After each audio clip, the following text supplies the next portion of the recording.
Assalamualaikum warahmatullahi wabarakatuh. Halo, apa kabar kalian semua? Hari ini kita jumpa lagi dalam kelas Bahasa Indonesia. Tetap semangat, tetap sehat ya, walaupun belajar dari rumah. Menanggapi beragam persoalan di sekitar melalui teks tanggapan. Anak-anakku, hari ini kita sudah masuk pada teks tanggapan. Pada akhir pembelajaran ini, kalian diharapkan mengenal tujuan dan fungsi teks tanggapan. Kemudian mengetahui struktur retorika teks tanggapan, mampu mengidentifikasi ciri-ciri kebahasaan teks tanggapan. Kemudian menganalisis struktur retorika model teks tanggapan, kemudian menganalisis ciri kebahasaan model teks tanggapan. Kemudian mampu menyajikan teks tanggapan karya teman, kemudian diharapkan mampu menyusun ragam teks tanggapan, dan pada akhirnya diharapkan kalian mampu memberikan tanggapan dengan santun.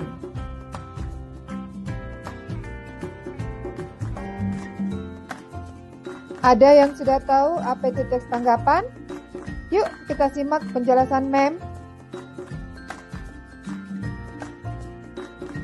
Ya, kamu benar.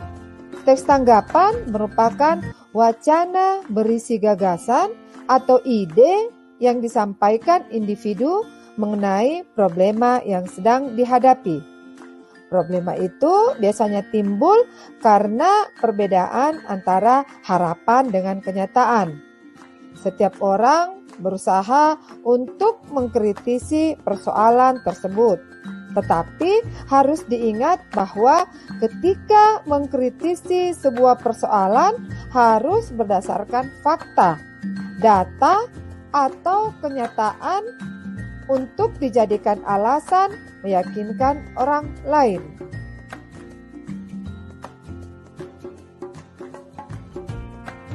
Tujuan teks tanggapan.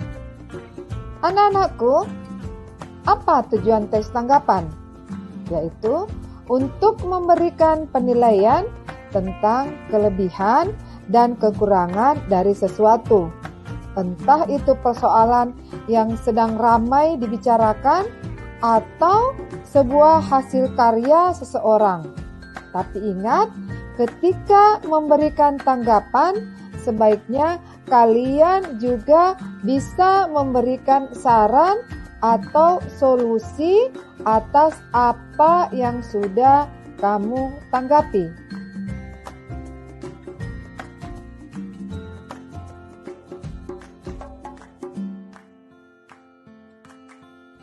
Anak-anakku, teks tanggapan itu terbagi atas dua, yaitu teks tanggapan pujian dan teks tanggapan kritik. Teks tanggapan pujian adalah pernyataan yang berisi memuji sesuatu, yang tentu saja disertai alasan mengapa memuji hal itu. Sedangkan teks tanggapan kritik adalah jenis teks yang menanggapi secara kritis permasalahan yang terjadi di sekitar kita. Ya, tentu saja sebelumnya kita sudah memahami betul fakta tentang permasalahan tersebut. Jadi anak-anakku, kita boleh-boleh saja memberikan kritikan kepada seseorang.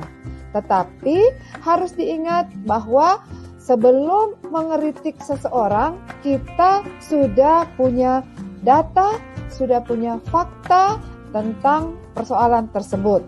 Dan satu lagi yang harus kalian ingat, bahwa ketika kita bisa mengkritik orang lain, maka kita juga harus bisa memberikan solusi atau saran atas apa yang kita kritik.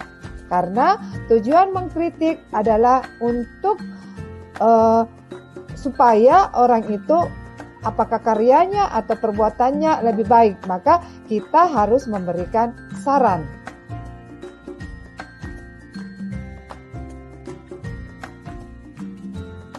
Baik anak-anakku, sekarang kita bahas struktur teks tanggapan. Struktur tes tanggapan terbagi atas 3, yaitu evaluasi, deskripsi, dan penegasan ulang. Evaluasi merupakan bagian pertama dalam teks tanggapan yang berisi pernyataan umum tentang apa yang akan disampaikan penulis dalam teks tanggapan tersebut. Bisa dikatakan bahwa evaluasi merupakan pengantar atau awal dari teks tanggapan tersebut. Berikutnya, deskripsi. Deskripsi merupakan bagian isi teks yang berisi informasi tentang data-data dan pendapat-pendapat yang mendukung. Bagian deskripsi ini kita harus menyiapkan data-data supaya yang kita kritik atau yang akan kita sampaikan itu dapat dipercaya atau dapat dipertanggungjawabkan. Terakhir adalah penegasan ulang. Penegasan ulang adalah bagian terakhir teks yang berisi penegasan kembali terhadap apa yang telah dilakukan atau telah diputuskan. Demikian pembelajaran kita hari ini. Mudah-mudahan ada manfaatnya. Jaga kesehatan, tetap semangat. Terima kasih, sampai jumpa.